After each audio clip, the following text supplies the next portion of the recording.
นี่แม่เฮ้นี่ไอ้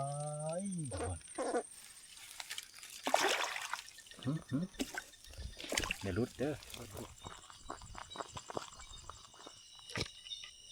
นี่อยู่บอกน้ำกันบ่ต้องมาบากน้ำข่อยก็บ่ได้อยากปากน้ำเจ้าเพราะปานใดสบายดีทุกคนวันนี้ก็เดินทางเข้าป่าคือเก่านะไปกับภารมีนะทุกคนรอบนี้ถือว่าบ่ได้ไปกับทีมงานเลยว่าเมียเพิ่นก็จะไปนำนะนางก็บ่มีคลิปให้พี่น้องนะครับได้ชมมาแล้วก็เลยอยากมานำเพราะฉะนั้นก็ช่วงนี้ขึ้นแต่กับเมียทุกคนคือสิมุมป่ากับเขียดนะทุกคนเอาถ้าลุ้นติดตามมันกันในป่าเนี่ยยังก็เกิดขึ้นได้ทุกคนถึงสีเวลาที่เฮาไปล่าที่มีน้อยแต่มันถือจังหวะช่วงมันออกก็มีทุกคนเขาไปในเวลาสั้นๆเนี่ยบางทีก็ไปถือช่วงจังหวะที่มันออกแต่ว่าตำกันกับมันก็มีกาสิมานได้คือเขาไปบางหันทันแหละ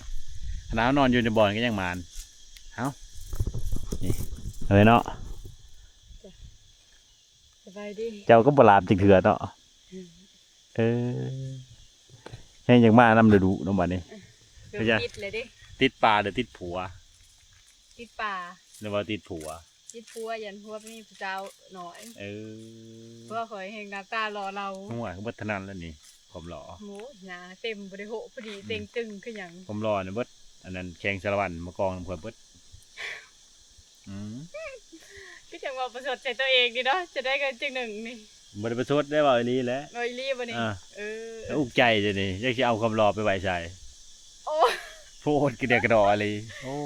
รอแต่ละเมื่อเนี่ยคิดจะได้ให้ความรอลดลงก็ยังคิดหน่อยคิดใหญ่อยู่คิดออกเหรอคิดเวลานอนดักนึกคิดจะได้ก็กระยำเถาะไปเดินทางต่อยามันนั่นนะยามันแดดนะถ้าอยู่แถวลังสโกเลยทุกคนแต่เบื้องต้นนกป้างเลยพาเมียดักป้างนะผู้อูดักป้างล่องเบื้องกับเมียจะได้นะเพราะว่าลงหนามลงไหนเขาก็บ่ค่อยมักประเดี๋ยวแต่คนเดืองห้าปุงห้าปลานี่แม่นในชีวะดอกแม่นว่าชีอันนั้นนอกจากว่ารอบนาจังชีไปห้าปูห้าปลาต้นชีลงห้วยสั้นพุ่นรอบนี้ชีขึ้นโขกก่อนชีขึ้นไปลังสโกหรือว่าแต่ว่ามื้อนี้อาจจะอยู่แถวนี้ก่อนทุกคนแถวลุ่มก่อนนะบืนจังชีขึ้นแต่เช้ามันจังบ่เมื่อยด้วยเนาะ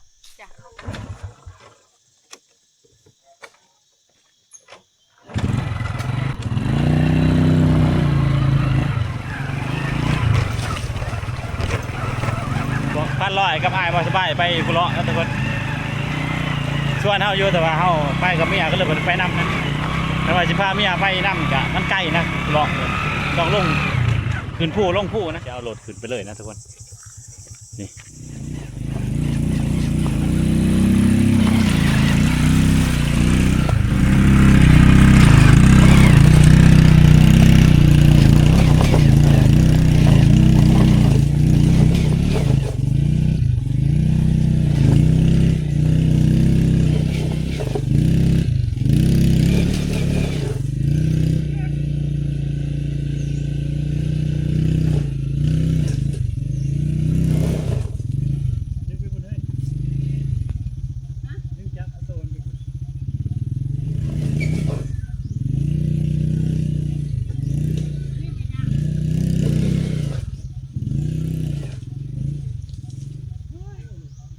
เดี๋ยวสิแวะเบิ่งอันนี้ว่างอยู่นี่ทุกคนอย่าบรรณามันบกนะเพราะว่ามันขึ้นมาแต่ว่างพลุยทุกคนว่างอาถรรพ์นั่นแหละปลามันจะออกจากห้องล่างตอนฝนตกน้ำห้องหน่อยมันไหลลงมันจะขึ้นมาบัดนี้ขึ้นมาวันนี้น้ำมันขาดว่างมันก็จะค้างอยู่นานนะว่างแต่ทุกคนนี่น้ำมันบกนะนี่เพราะอยู่พุ่นก็คือจะขึ้นมาได้แล้วล่ะนี่มันขึ้นมาแต่ว่างใหญ่อยู่นี่นะมันเป็นห้องหลังอยู่ลุมฝนตกของยาหนามันไหลนะทุกคนมันขึ้นมามันก็จะมาขังอยู่นี่แหละปลาเนี่ยมันขังอยู่นี่แหละทุกคนเห็นมันเล่นน้ำอยู่ที่ของยามีแต่ปลาดุกปลานั่นเลยนี่ถ้าว่าพ้นปลาตกอีกประมาณอาทิตย์หนึ่งนี่น้ำอยู่นี่หันบกนะเพราะว่าแดดช่วงนี้โอ้แดดฮ้อนดีทุกคนเช่นอย่างเลย ชุดเล่นสิ เดินทางต่อทุกคนรถไปจอดหอดบอลเลยมื้อนี้ทุกคนจอดวันนี้แหละแล้วกวาดใบไม้ออกทุกคนยามนี่ไว้ใจไผบ่ได้นะบางคนเขาจะเอามาปาเขาจะจูดดิจูดล่ามมากเลยมีชีดใหม่โตดเท่านะหาคนที่มาหับผิดชอบเนี่ยก็บ่มีเด้เราอยู่หัวอยู่ห้องอยากหากินง่ายเนี่ยโอ้ห่วยแม่แอบแล้วโอ้ยป่านั่นคือสิกุยคักเลยเขาก็จะอยู่นี่แหละทุกคน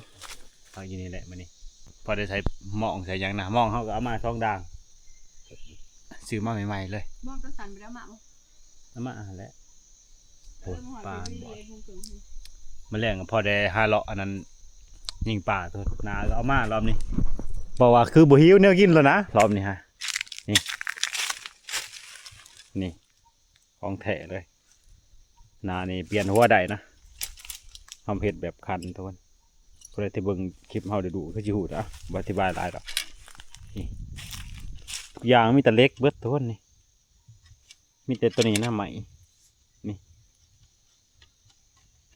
ใส่นานี่ดีกว่าเล็กแท่งหลายเท่าทุกคน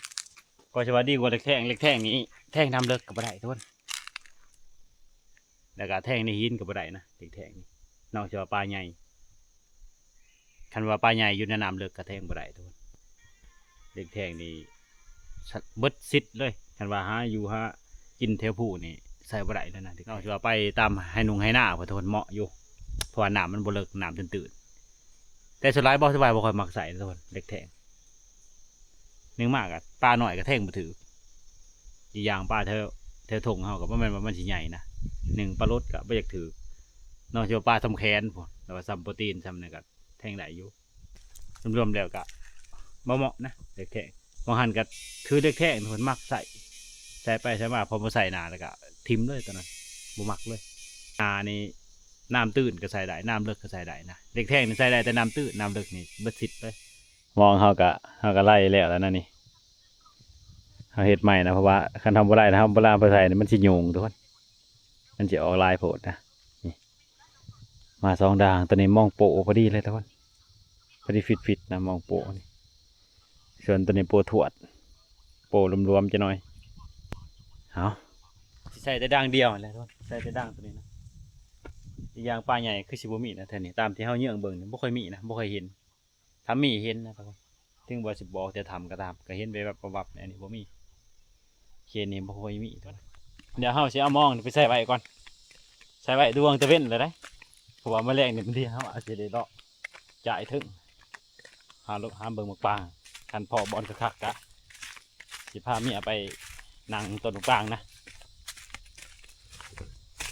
ความหวังเฮาก็บ่ได้มีอิหยังมากมายทุกคนบางทีอาจจะมันมินมันฮ้อนก็มีเพราะจะมีฮ้อนหลายได้อาจารย์เพิ่นก็ลงกุเลาะเพิ่นก็พันเลาะเอาบ่ได้ลงน้ำมีแต่อีดำอยู่นี่พวกนี้สิบ่ไปพามองคือขนองบ่โอ้ยมอนี่สิรอดบ่เด้นี่แมงวันแมงมีตอมอยู่สิเป็นตลอดอยู่บ่เด้โอ้ยตาสงสารมันมีแต่มัดแต่ว่าอันนั้นเฮาเห็ดมันจะกระแดงเบิดต้นโตมันนะโอ้จะได้คืออยู่บ่เด้นี่สิรอดบ่เด้ตอนนี้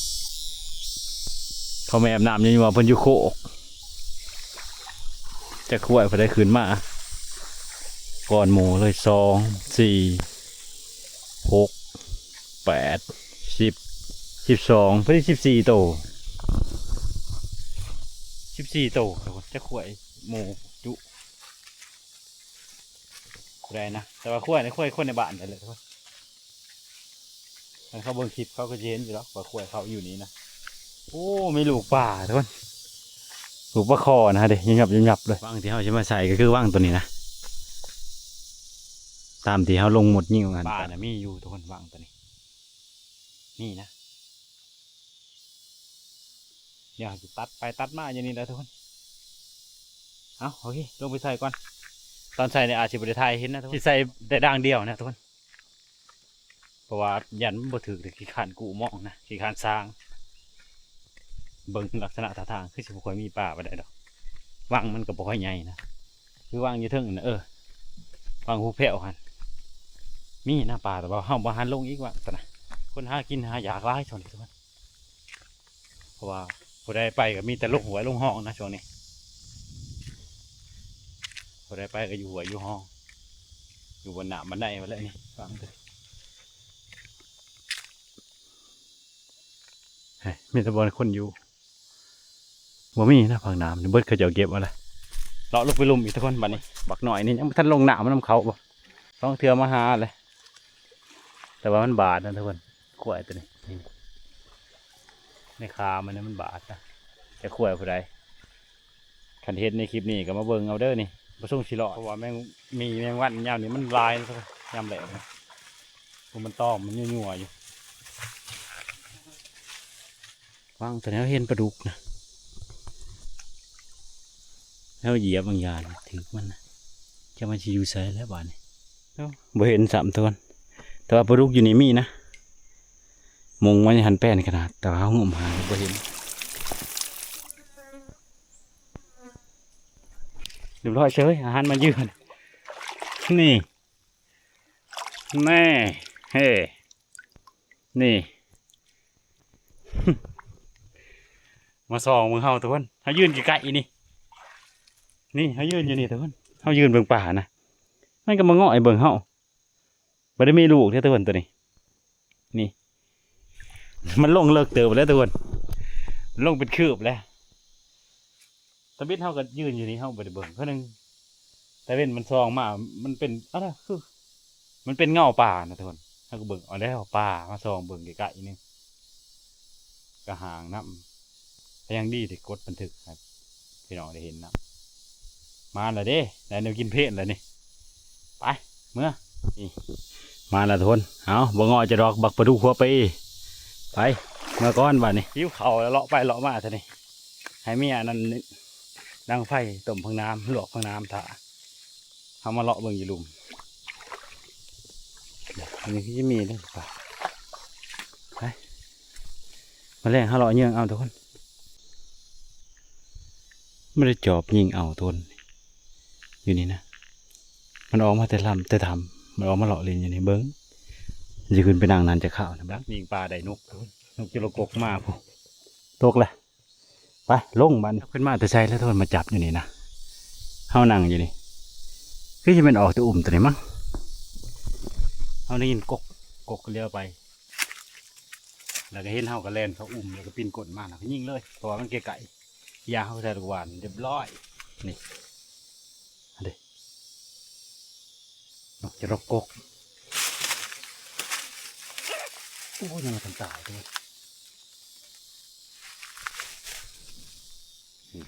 นี่รอบนี้หักแล้วโอ้ยย่างไปแล้ววันตลอดอยู่ดิโอ้เป็นช่งบลอดแดดห่อนก็ห่อนยังสิไปสลบอยู่ใส่เนี่ยเอ้าตาสงสารมันนะเจ้าขืนมาไว้ว่าแท้อยู่บ้านบ่คักว่านี่มีแต่ขี้ที่เหือนเต็มเบิดกระต้นกระโตแค่ได้น้ำกินแต่ว่าเปล่าเดี๋ยวมาเนาะเพื่อจะได้ยินช่องหมักช่องหนักกระมานแต่ว่าตั้งไฟหลวงพักน้ำหลวงแค่ไหนไม่มีมือหนึ่งกะเผาเอาเผาแล้วก็บีบน้ำแล้วก็ซาวเกลือนี่ช่องหนักช่องโตเลยเนาะนี่ได้เบ็ดมาพร้อมเบ็ดตัวเสียงไว้แล้วทีนี้ก็จะกินสมมาพูมาพานี่มีสมกินเนี่ยโอ้ยเห็นไหมมันแสบทุกคนว่าหามาแต่เลาะไม่เมื่อยเนี่ยกินสมน้ำบ้าตัวยาวเลยเนี่ยขักเลย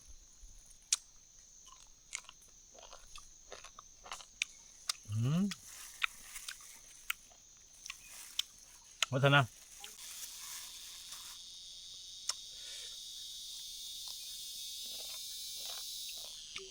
มีวันหนึ่งทุกคนเดี๋ยวชิมุกเอาทางน้ำเนี่ยกันนี่ที่ใส่มุกเอานั่นนี่บัวคันมุกเห็ดจังสีบ่เห็ดจะได้ใช่ทำไมเห็ดเนี่ยมันสีสุกอยู่วะ กูชุกกินนะเฮ็ดจะได้ สบับบ่มีหมอปกติจะไปเฮ็ดเนี่ยนี่บ่คันบ่มีหมอ เผาเอาแต่นี่ฮะก็สิเผาอยู่แต่ว่าเผาผ่านใบตอง อ๋อ แฮะใบตองนี่ก็ลงต้องร่นไฟก่อนได้มันจังบ่ขาด แม่นแล้ว มันบ่สิมุกธรรมดาเด้มุกแบบว่าใส่เกลือใส่เป็นนัว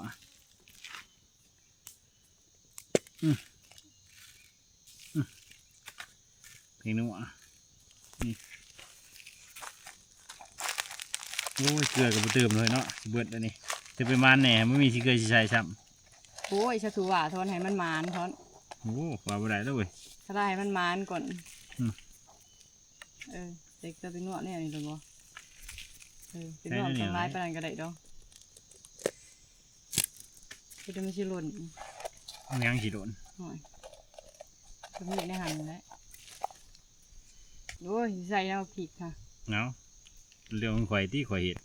ลวกผั คั ก นบ่เฮ็ดก็อยู่ซื่อๆแล้วแหม บ่เฮ็ดหยังกับปิ่งปลาจะกินรสกับผักน้ำก็สิกินปิ่งหมูกับปิ่งปลา ข่อยบ่ได้ถ่วงเนาะ ไป เขาก็ ถ่ ต้อง วง กิน ยังจะไปถ่วงไปหีบเพิ่นพ่อแห้งหนึ่งนี่ อันยังถ่วงสำนันมันสิถ่วงไปว่า แห้ง ในนั้น เพิ่ ใน นก็ นี้ ถ่วงซ้ำนี่ซื่อ แค่ว่าบ่ให้ใส่เนาะ ๆ ข่อยยังบ่ได้ว่าบ่ให้จะใส่ไม่หีบ โอ้ไปตะกินอยู่ไปเลยพี่น้องเอ้ย เอากินได้เลยเนี่ยบ่ต้องไปมุกไปมิกมันดอกนี่โอ้ยมาขันกลนเถอะเว้ยจกแล้วก็ยวมนี่บ่จะได้กับกินนำกันกับเมียคือเก่ามันสิหุ่มบ่แล้วนี่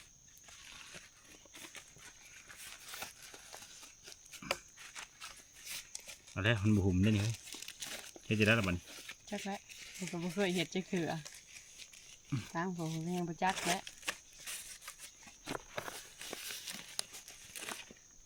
เดี๋ยวจะบ่เฮ้ย อื อัน ม นี้จะได้บ่นี่อันนี้มัดบ่ เพียงหาแต่มัดแต่เม็ดอิหยังก็ดันอยู่ไว้อีกมันอยู่นี่นี่หมกข้างน้ำเอา พริกติดเลยน่ะมันออก น้ำมันไม่ใช่กินน้ำมันกินตอนอีหยังอย่ามาเว้ากันเดี๋ยวกระดอแต่ปลาคันจะไม่ได้เอาเบรกมาเนี่ยบ่หรือจะได้ ก็ได้ถือมาก็บ่อยู่ พูด เนาะ ชิปเนี่ยไปไหน โอ้หูดไว้10กระแตกได้มาภายหลังช่องโต คนมานี่มันดิโอ้มาพอแล้ววันจิกลิ้วแม่นแล้วนี่จิกลิ้วเขาจะเลาะขวาเล่นนะไอ้ล้านคนในบ้านแจ็คโต้เลยจิกลิ้วไปในแล่นหนึ่งสามสี่โตเลยทุกคนอีจิกลิ้วนี่ ร่างกับตัวนึงยาน โอ้ไม่ยากนะก็ได้ตัวหนึ่งเยอะ โอ้แดด แน่นอนเนาะ นี่ด้านมันเป็นลานนี่เป็นกบเอา โอ้ มีเติบ ใช่บักพี่ว่าตัวใหม่ตัวได้ตัวใหม่ตัวนี้นี่บ่ นี่ ตัวนี้นี่โอ้มันว่าเด็ดมันว่ากินข้าวนำกันก่อนนี่ปิ้งป่ากินแล้วบ่เขา กินแล้ว โอ้ กินข้าวเพี้ยนอยู่หัวจับ โอ้เรียบร้อยเนาะ ขึ้น ถ้าก็มาหอดบางอย่าง อันยังหนึ่งเขา โอ้ยเขาอยากได้ล้ามอยู่ร้องมือนี่ ล่างก็ย่างไปนึงจะแคบมัน โอ้โอ้ยต้นไปแล้วมันใกล้เติบ นี่แขนที่ได้ยังหนึ่งดัดใครบอกกันโอ้ไก่เติบ เติบหมดแล้ว โอ้ยกับใครเป็นยังไงตกแห้งช่วงตกช่วงนั้นมันฆ่าที่ โอ้ ฆ่าเล็กว่าไก่งานใส่หม้อไก่งาน คอยไปใส่ว่างลุมนี่ไปส่งสิถึกนะใส่ด่างหนึ่งบ่มีนะเขาเบิ่งป่าบ่มี ดีนักมึงกูว่ากับ คันว่าว่างมันอยู่พุ่น ที่เขาว่าลายเท่าเอือด ร้ายแต่พุ่น ลงเอือดเน้นเที่ยงมันค่อยไปมันลายนั่น โอ้ขึ้นมาใหม่ โมเพตัวนี้ที่เด้อเดียว มาเอาของตัวนี้เท่าเลยดิ มันไหวตัวนั้นเท่า อ่า ตัวนั้นใช่แต่นำขินชามีความไหวประเภทตัวนี้ ตัวนั้นมันริบๆเนาะ อันตัวนั้นนำประทัน บางหันช่วงบางหันตัวแดงบางหันเนาะมาแดงเนาะบางหันตัวเด็ด เป็นบริษัทตัวนี้แหละบางทันก็แดง ๆมันจะมาขาวบ่นี่ มันเท่าแล้วมันขาว โอ้ จิกริ้ว แต่ว่าแดดเนี่ยเขาเจ้าได้แล่นตัวหนึ่งทุกคนมาเขาคักอะไรเอาเฮาก็สิกินข้าวก่อนบัดนี้อ่ะ อ้าวไข่ตอนบ่ถือขี้ดิน โอ้ยมุกผักน้ำทุกคนเอ้ยมีบ่ได้เฮ็ดดอกมีแต่คอยผู้เดียวเนี่ยแหละ อะไรแปลกๆนี่แต่เจ้าอะไรโอ้มุกผักน้ ชิมเบยมันจืดอยู่บ่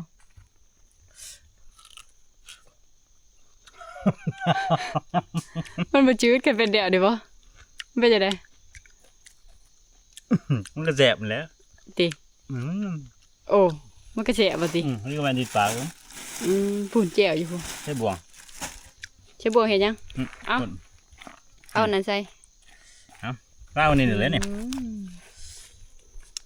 หมุกผักน้ นี่ปลา ำนก ก็ผิดเนาะห้องตาเคยเบิ่งปลาไปแกะนกมันก็ออกนกออกปลาที่ล่ะเอานกปลาตัวนี้โอ้เอาเนาะโอ้อาหารการกินมันนี่เพียบ โอ้ใช่แล้วก็แกงนึงเลยเดาไปอันนั้นไปหีมกีกลงขลุมปิ่งปลาคอแล้วก็มุกผักน้ำเฮ็ดเรื่อยๆมาพี่น้องมากินข้าวน้ำกันบ้านี้บ้าแต่ว่าสมบูรณ์แบบจะได้ไหม เอาพี่น้องมาเขากับปั่นบติดคนจกเขานี่ที่รับตาจก นี่แหละ มึงตา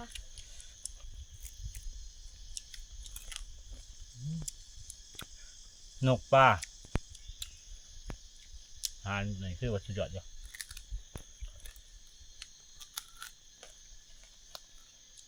นกพลาเนี่ยเพื่อกินเนาะ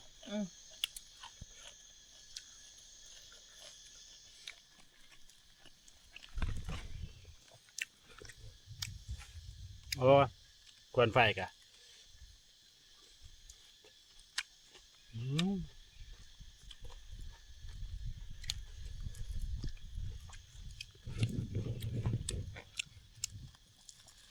ก็ขอทุกคนนี่ยุบกับพังน้ำเนี่ยมุกเอานี่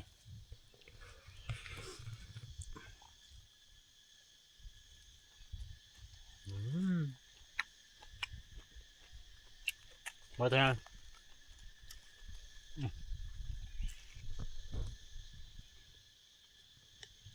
กินข้าวแล้วก็สิพักผ่อนจะหน่อยนะแต่งคลิปไปหาเราเบิ่งปังหายิงกระหอกรอบแรกพอแดดมากินแต่ว่ามาปีกนะชวนเมียกันเป็นถ่ายอยู่บอลนี่แหละ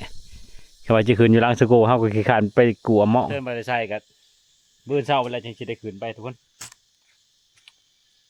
ขึ้นไปหาจะหายังอะไรทำนักะแถวใดก็มีแต่คนอยู่นะอาจจะอย่าขึ้นนะทุกคนอ้าวคนจักมาทางใด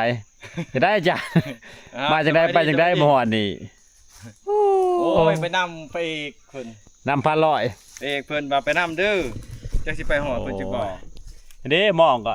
ซื้อมากันดิใส่นี่งาใหม่นี่ดิ เป็นพันเนาะ มัน งานใหม่แล้วกัน มันบ่คือแล้วก็บ่ใส่ซ้ำสิคือไปเบิ่งต้นมะปรางอยู่นี่นี่เขาเบิ่งวางหันมาทันชุก อ๋อ อันนี้ยันชุกแล้วบ่จ๊ะ สุกแล้วเหาะแล้วดูมัน อันแรกเขาว่าก็คือเลยสิขึ้นไปนอนอยู่ถึงบ่แล้ว มันนี่ไก่คันนี่ใช่มั้ย พูดอันจะไปนี่บ่ได้ไปต่อเลยเหรอแล้วเอ้า อยู่ลังไปเลยดอนกลางมันสุกเบิดแล้ว ข่อยจะขึ้นไปมื้นตอนกลาง5เลาะเท่านั้นแหละ น้อยไปโอ้ยมันบ่เข้าเลยไปเป็นพังโบมไว้ในหัน 1,100 พันล้อ โอ้อันแรกอยู่กระชวยก็หายเพิ่นบ่อนเขายิงข่อยอุตส่าห์บ่ฮักไม้ฮักก็ยังยันมันนั่นเพิ่นจะได้ไปดักทำไปทางแป้นบ่ถีบโอ้ยก็ว่า1,100เฮ็ดเวียกอีกแล้วเพิ่นได้คักๆนะยันเขายิงว่าโอ้ บ่ได้ไปเบิ่งสิมากันนี่ แถวบ่อนเฮานั่งแถวพุ่นแถวกระชวยบ่มีบ่มากนี่นี่ บ่มีบ่ มันบ่ แท้จ่ายอันนั้นปากกะสะอันนั้นฟ้าสอนนะ บ่มีแต่ว่ามันบ่ทันใหญ่มันทันชุกบ่ อันนี้ไง แล้วเขาเบิ่งบ่เห็นหล่นเห็นหยัง ดอนกลางกันต้นใหญ่ๆตัวนั้นกำลัง ชมนั่นแหละบักทองตัวหนึงเขาตัวใหญ่ เอาต้นใหญ่บ่ ลาวางตีนลงชื่อๆมันหู้แล้วพูดหอบเลยผิดโอ้ยและสิไปดังอย่างหันแหละ มันหูยัง มันมาประมาณเที่ยงครึ่งไปสิฟ้าเมียไป พกอันนั้นมักบ้างอยู่เถอะพ้นมาทุกคนนี่จะไปได้หรือบ่นะทางเบิกจะเข้านะยานว่าพ้นมันตกแห้งเครื่องคองหาปลาไว้ดีทุกคนถ้าว่าพ้นทำนี่หันได้อยู่นะถ้าว่าพ้นแห้งกว่านี้ก็บ่ได้เปียกเบิดแถวนี้มันไหลลงนะมันบ่แม่นทำอันนี้มันทำแบบ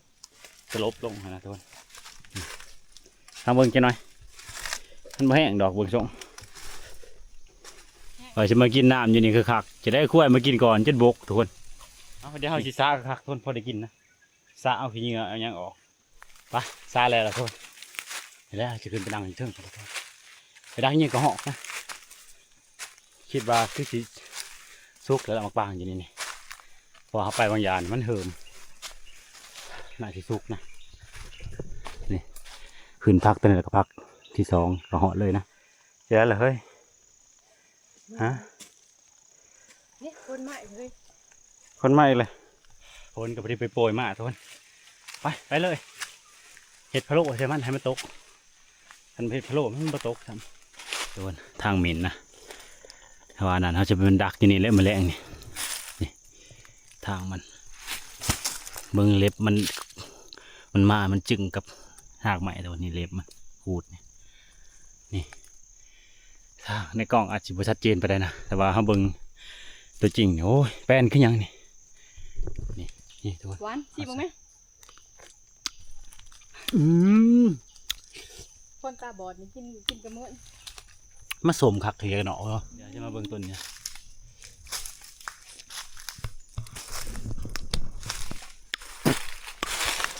ต้นนั้นชมมันดิต้นนี้เป็นจะได้มีแนวเขาอยู่ต้นนี่สังเกตเบิ่งมันยันอันนี้มานะนี่ห้อยออกเบอร์ทุกคนแต่ว่ามันไม่ได้มาทุกมือเด้นี่มาลงจานไปหันเลยแต่ว่าบักทอกตัวเดียวนะมานี่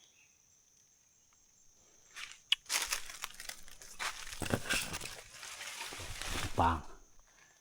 ตกลงพุ่นเบิดโทนแถวนั้นนะ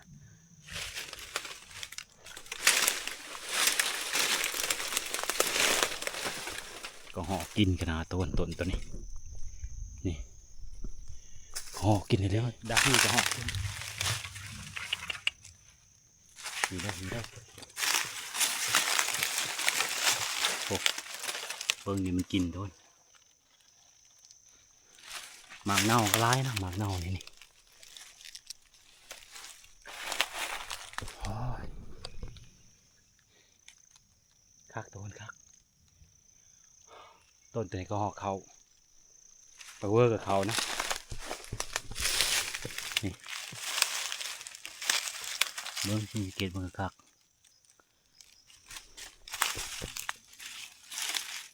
ไก่ปลาเนี่ยกับเขาต้นแต่ส่วนลายกระแตนะกระแตจะกินก่อนนี่ลักษณะกระแตกินนี่มันจะทิ่มไว้ตามคอนตามหยังต้นนี่เอาต้นอยู่นี่แหละรักอยู่นี่เลยต้นจะอยากให้เมียผูอูอยู่ลมเอาอยู่นี่นั่งอยู่แท่นี้เลยนั่งชมยิงกระหอบจะนั่งอยู่นี่นะเมียเขาให้นั่งอยู่ลุมบ่นั่งอยู่บนนะเพราะว่าเขาจะยิงกระหอบอย่ามันมาไตเหือตัวนี้มาต้นมานี่โดดขันมานี่เพราะว่าตัวน้องปางนี่นะตาเบิ้งน้องกันทุกคน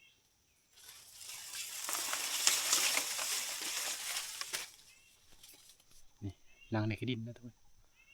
ใกล้เนี่ยบ่มาแล้วมันคำเลยอาจจะมาเมื่อเช้าไปแหละอาจารย์เพิ่นมาแหวบางยานี่ขึ้นไปก่อนนี่1,100แล้วก็บ่าวผู้แล้วก็ลุงเหย้านะเขาคิดว่ามีแต่1,100ไปกับอันนั้นร้านบาสบายนะจอยโปรแมนนะคือมีบ่าวผู้แล้วก็มีลุงเหย้าแล้วก็มี1,100อาจารย์นะก็ตามไปนำหลังเพิ่นบอกจะขึ้นไปนอนอยู่หลังก่อนมื้ออย่างที่ลงไปหา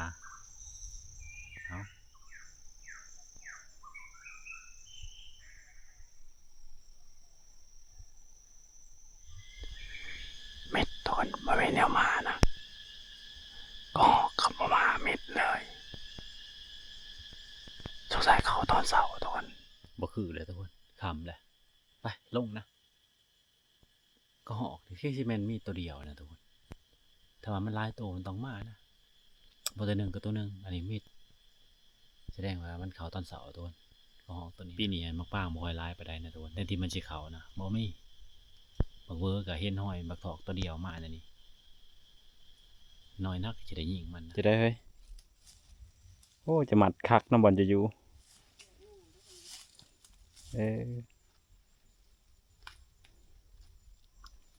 ไป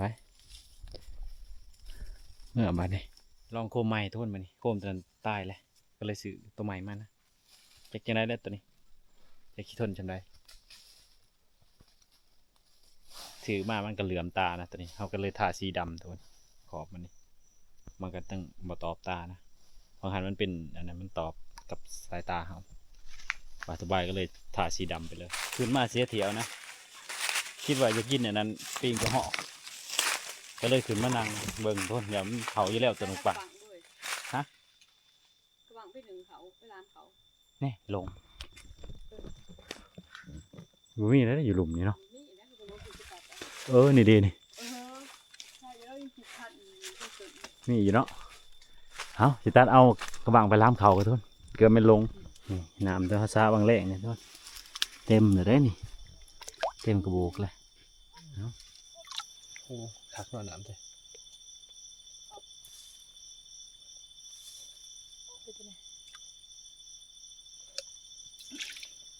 มันก็สุดยอดทั้งนั้นแหละน้องวิทย์นี่มาท่านคุยกินก่อน ฝนนี่เฮ็ดคือขนาดนะมิด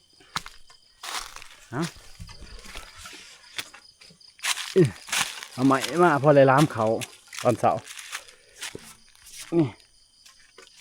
เอามาเผื่อตอนเสาร์เลยนะทุกคนนี่เขียนหน่อยก่อนทุกคนมานี่ใส่เบ็ดก่อนเบ็ดเขาอยู่นี่ก็มีนะเขาใส่อยู่นี่4-5 ลัง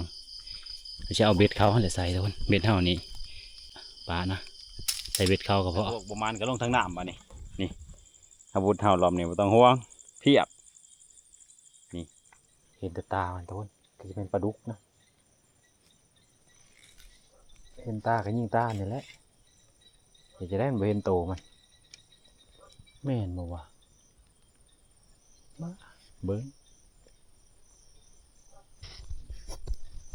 ไม่เห็นบ่เลยแต่ว่าตา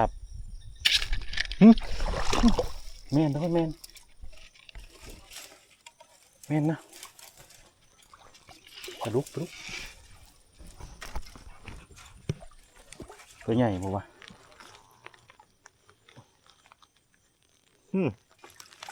ไงเติบทุกคนนี่ยิงเห็นแต่ตาเนาะเรียบร้อยได้แล้ว1 แต้มลงไปยืนอยู่ว่างลุมทุนบ่อนเขาเห็นนะแต่ก็สิมานะก็ให้เมียนางทาอยู่หันเด้เมียนางทาอยู่นี่นะอย่าพ้นตกอย่ามาประทันเมียมายิงไปหยาที่กลางคืนไปเยืองนะหันหลังก็มานะฝนกับสิตกพอฝนกับบ่ตกนะพอดีทั้งลมทั้งอีหยังเฮ็ดคือสิตกพอดีเฮ็ดให้เฮาตัดสินใจบ่ได้นะว่าสิไปทางใดปลาดุกอยู่ทุกคนเห็นแต่ตาคือเก่านะมันอยู่ในใบตองเห็นร้อย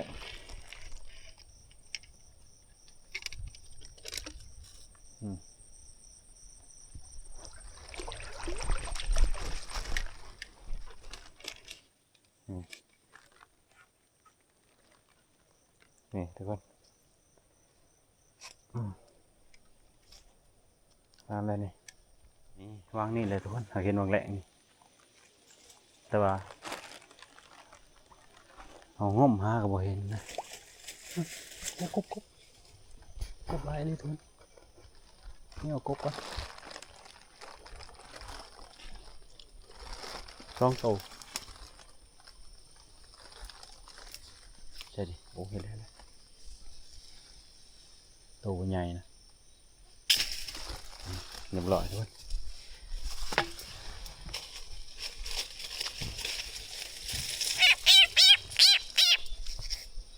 นี่บ่เห็นสำนะทุกคนปลาดุกอยู่นี่เห็นแต่ปลาซิวอ่าวนะเบิ้งซิวอ่าวตัวเดียวเรียบร้อยดอกบ่ผ่าดอก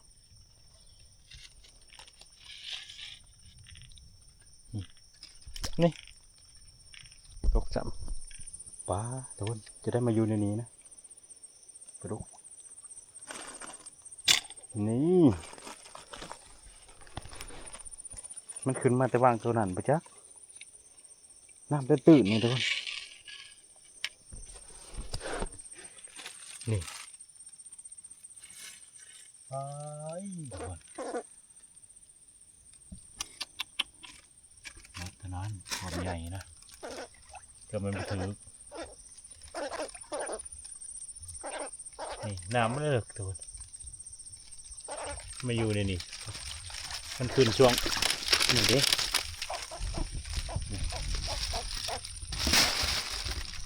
มันขึ้นช่วงฝนตกของยาเนี่ยทุกคนมันขึ้นมาแล้วน้ำมันบกมันจะขึ้นมาไข่นะบกมันลงมาได้ที่น้ำบไหลโอ้ใหญ่อลีปลาตัวนี้นี่เวทเท่านั้นความใหญ่แกงกินเด้แกมีนะแต่ดิเขาสิลามกินนะทุกคนพอตัดกระบังมาเลย3 ตัวเลยดิ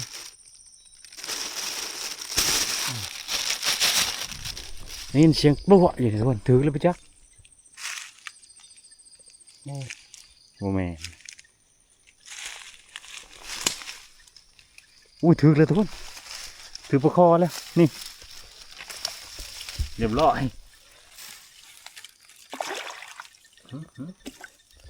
เดี๋ยวรุดเด้อ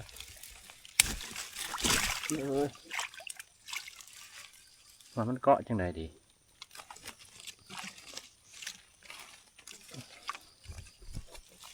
นี่ถือเลยทุกคน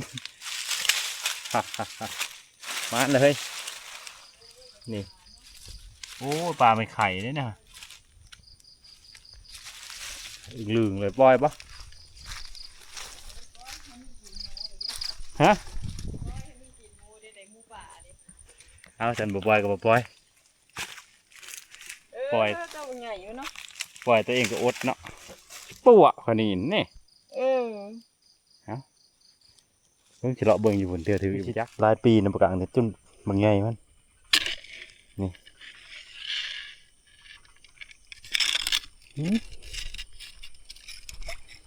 นี่มันจึงตัวใหญ่ปันนี่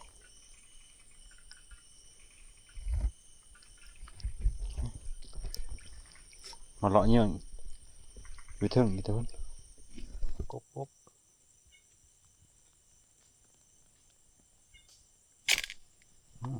เรียบร้อย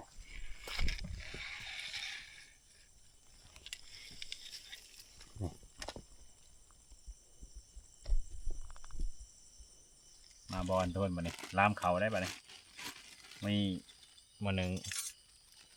อยู่ถึงเทเลยทุกคน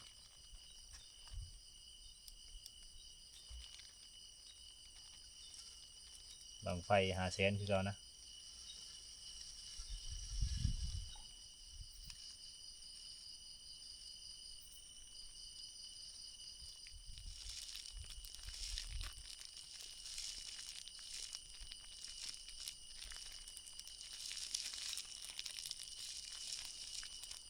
รีจูรูเลยนี่รีเต็มจูรูเพียงนี้เลยนี่เราต้องมาหาบอลพิงบอลกายนะ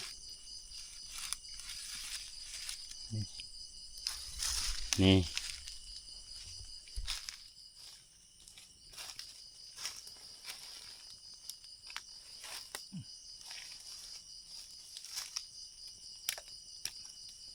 หาพื้นมาก่อนทุกคนบัดนี้หาพื้นมาใส่ก่อนกำลังหอดเพียงนี้ทุกคนนี่กำลังหอดเพียงนี้นะเขาเฮาสูงหอดพี่เขาลามปลาดุกก็ขึ้นเลยทุกคนนี่โอ้เบาเลยเขากำลังหอดนี้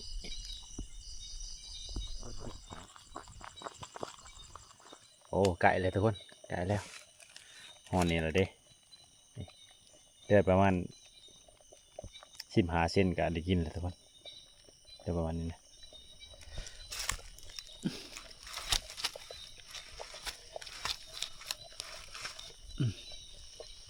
ส่วนแกงปลาเขานี่สุกแล้ว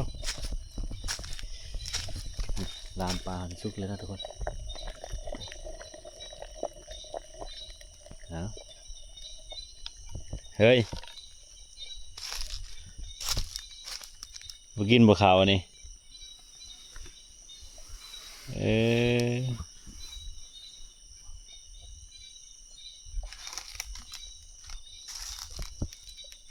อีหยังไปขูดนะอันนี้โอ้ใส่อูขูดนะเอาทำกินเขาวแรงตอนนี้ประมาณ4 ทุ่มกว่าแล้วนี่อายขึ้นแล้วอายมันขึ้นแล้วทุกคน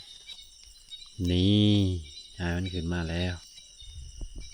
นี่ใกล้แล้วใกล้แล้วเอาชุกเลยเฮ้ยนี่จ้ะปึ๊บไปมาแช่น้ำทุกคนให้มันเย็นนะเอาให้มันเย็นไว้นี่เด็ดไปแต่แล้วมันจะได้กินไหวนะ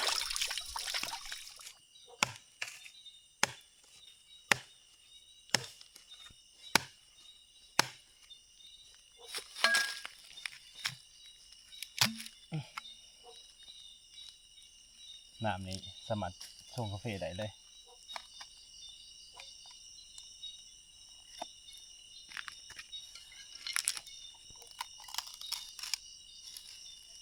อุ้ยแต่นี่ชักอยู่นี่โมติดอันไหนปะได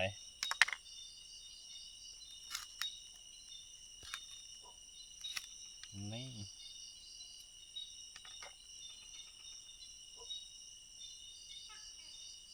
แต่รามเขามันบางยาวละอยากเลี้ยว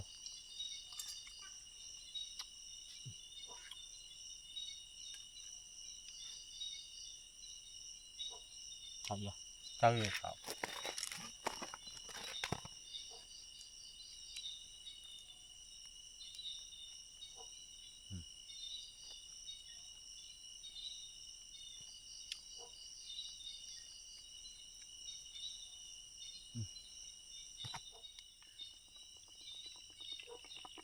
น้ำจนโบก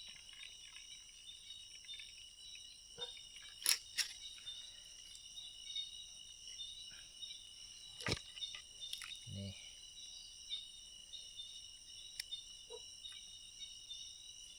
เบิดแล้วบ่เออยีเบิดละนี่มาพี่น้องมากินข้าวร่วมกันนี่แกงปลาดุกทุกคนขักเลยอันนั้นเพิ่นแกงนะมื้อนี้เบอร์เมียดอกเพิ่นเพิ่นค่ะ เออเป็นแกงมื้อนี้แซ่บเด้อนี่ เกลียดกับหมูหายกับหมูยังกินตัวหมูแกงเฉยเนาะ เอาจะมากินข้าวตัวขลาม เขาไปกินก็ได้นะเขากินแต่ปลาก็ได้นะ เออมาพี่น้องมากินข้าวร่วมกันเจ้าจะปากเพื่อจะกินข้าวบ่แซ่บ เขาไปบอกเดี๋ยวเหรอเขาไปบอกเดี๋ยวพอเป็นไหนเขาไป แน่มาให้หยัง คนยังหันทางเขาจอดก็ได้นะ มันบ่จะแน่มันจะซ้ำนะ อย่าบอกไปอีกสิ ยังแซ่บนี่ตึ้งเสียง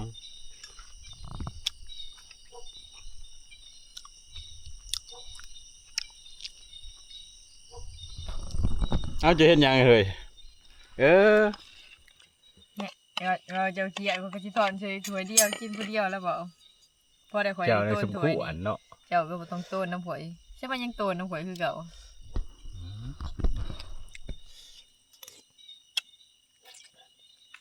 แซ่บต้องเสียเห็นเนาะ ก็โลสิว่าบ่แซ่บสิบ่ให้กิน เพื่อจะได้กินข้าวตัวเนอะพาไปกินทุบมาโอ้ไม่อยากดังไก่อะดังไก่แล้วกินข้าวไปแซ่บ ข้อยก็บ่อยากใกล้เจ้าคือกันเนาะ จะแน่มาให้หยัง มันแนมฮักเจ้านะ กินไปกินมันดิล่ะ อยู่บอกน้ำกันบ่ต้องมาบากน้ำข่อยก็บ่ได้อยากปลาน้ำเจ้าเพราะปานใด เออเห็นหน้าบ่ได้ตะแกงไงแต่อยากเอาขี้ข่วยถ่า ผ่าหนาผู้เว้าเนาะ เอาละใครบอกกับเจ้าเพราะว่าบ่เดียวข่อย มันก็บ่ได้ว่ากับเจ้าเพราะว่าผู้เดียวข่อย เอาละ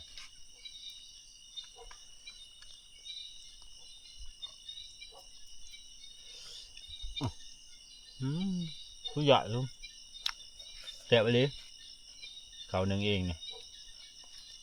ทุกคนกินแต่ข้าวซะ เขาเลยปลากับเจ้านะแล้วน้องว่าก็ข่อย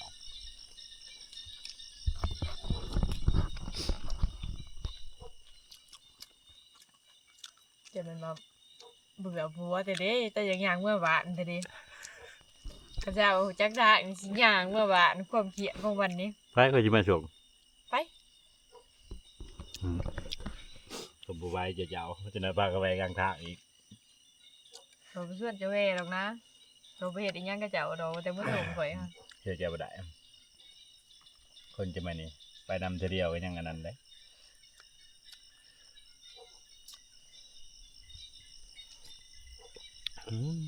สุดยอดทุกคนแสบเลยแสบแหนมบ่แสบแหนมบ่ปนกันไปมันเนี่ย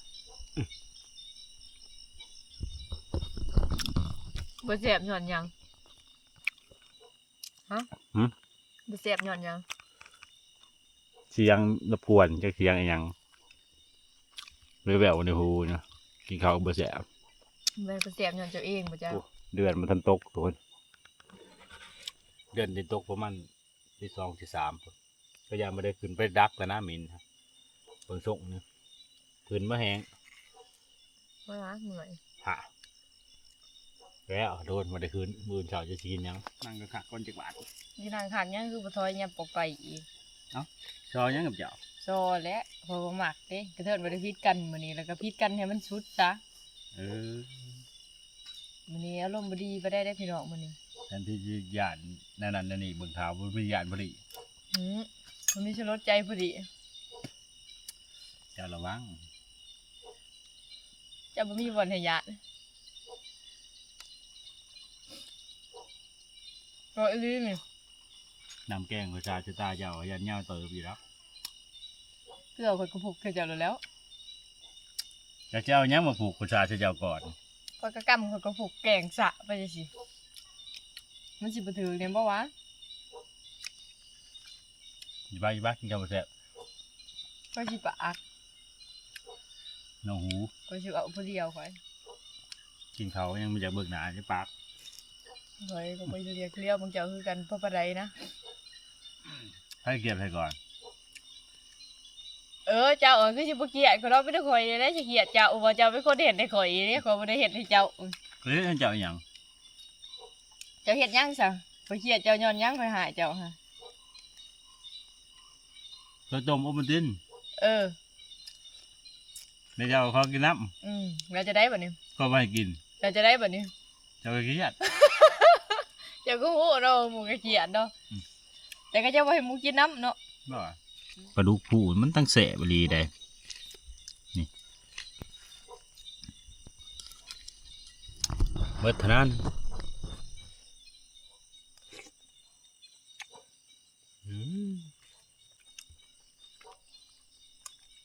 ก็คือสิหอยแล้วว่าแลน้ำกรดเจ้า เราไม่ได้เสียเปรียบไปจีบไปได้ก่อนง่ายๆเด้อสิบอกให้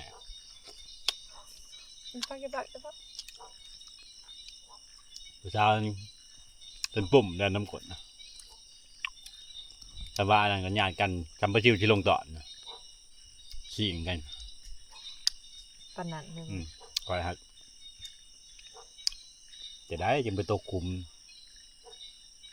พอพอเยาว์คนอื่นวุ้ยบุญยากป้าอ้อมเชื่อมาเอาเจ้า บุญเรือหำเดี๋ยวแหละบ่แม่นบุญเรือหัวจะมาไหลข่อย แม่นมันคักพูดดีๆจะมาบ่ได้ ข่อยบ่ดีบ่อนไหน ลายบอล โอ้ว่าบ่ข่อยบ่ดี แกงปลากับแกงให้กินได้ชัวร์ข่อยบ่ดีหาดีได้ใช้ได้สำข่อยอะ กินจะปักกินกับบ่แซ่บโอ้กินกับบ่แซ่บดิหาสิเบิดแล้วนี่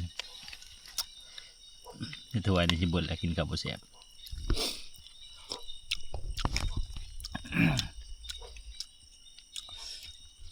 ใหญ่เลยได้บ่ลูกนี่มึงที่หัวโอ้แม่งหนึงยังจอดขาสมบ่ขาเกือบเนาะ